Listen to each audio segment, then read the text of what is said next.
Hello everyone, welcome back to my channel Prasanna's Kitchen Delight. Today recipe corn sherwa.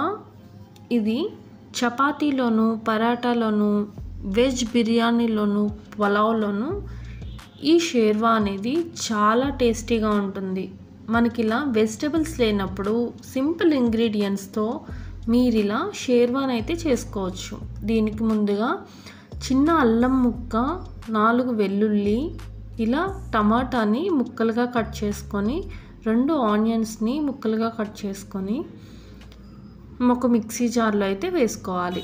ఇక్కడ చూపించిన విధంగా మసాలా దినుసులు సోంపు, సాజీరా, యాలకులు, లవంగం, చెక్క, ధనియాలు, 1/2 టేబుల్ స్పూన్ సాల్ట్ ఇలా తీసుకొని మనం గ్రైండ్ చేసుకొని పక్కన పెట్టేసుకోవాలి. ఇప్పుడు ఒక కడాయి తీసుకొని 5 టేబుల్ స్పూన్ ఆయిల్ అయితే ఇక్కడ తీసుకున్నాను. దీనికి ఆయిల్ ఉంటే కొంచెం బాగుంటుంది టేస్ట్ అనేది. ఆయిల్ వేడైన తర్వాత 2 బిర్యానీ ఆకులు,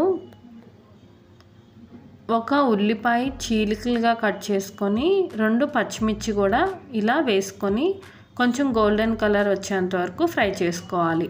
ముందుగా గ్రైండ్ చేసి పెట్టుకున్న ఈ పేస్ట్ని ఆ ఫ్రై అయిన ఆనియన్లో కలిపి ఇలాగా రెండింటిని ఫ్రై చేసుకోవాలి. నెక్స్ట్ మనం కొంచెం కొబ్బరి ముక్కలు, జీడిపప్పులను అయితే మిక్సీ జార్లో వేసుకొని కొంచెం వాటర్ అనేది పోసుకొని మెత్తని పేస్ట్ లాగా అయితే మనం చేసుకొని పక్కన పెట్టేసుకోవాలి. ఇక్కడ చూసారా, ఈ పేస్ట్ అనేది ఫ్రై అయింది, అంటే నూనె పైకి తేలింది కాబట్టి ఇది రెడీ అయినట్టు. ఇప్పుడు ఒక కప్పు కార్న్ అయితే మనం తీసుకోవాలి. దాంట్లో ఈ మసాలా అంతా కార్న్కి పట్టేలాగా మనం ఫ్రై చేసుకోవాలి. టేస్ట్కి సరిపడా సాల్ట్, కారం అయితే వేసుకొని కలుపుకోవాలి. ఇలా కార్న్ అనేది మసాలాలో ఫ్రై అయితే ఆ కర్రీ టేస్ట్ చాలా బాగుంటుంది. ఇలా ఫ్రై అయిన దాంట్లో ముందుగా రెడీ చేసి పెట్టుకున్న కొబ్బరి, జీడిపప్పు పేస్ట్ని కూడా వేసుకొని ఇలాగా మీడియం ఫ్లేమ్లో అయితే మనం కలుపుకోవాలి.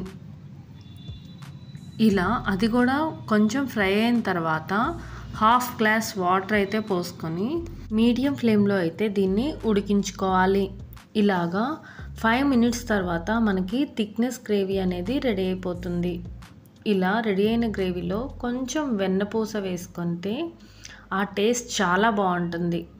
చివరిగా కొత్తిమీర చల్లుకుంటే ఈ కార్న్ షేర్వా అనేది రెడీ అయిపోయింది. ఇలాంటి రెసిపీస్ కోసం నా ఛానల్ని సబ్స్క్రైబ్ చేసుకోండి. Thank you for watching.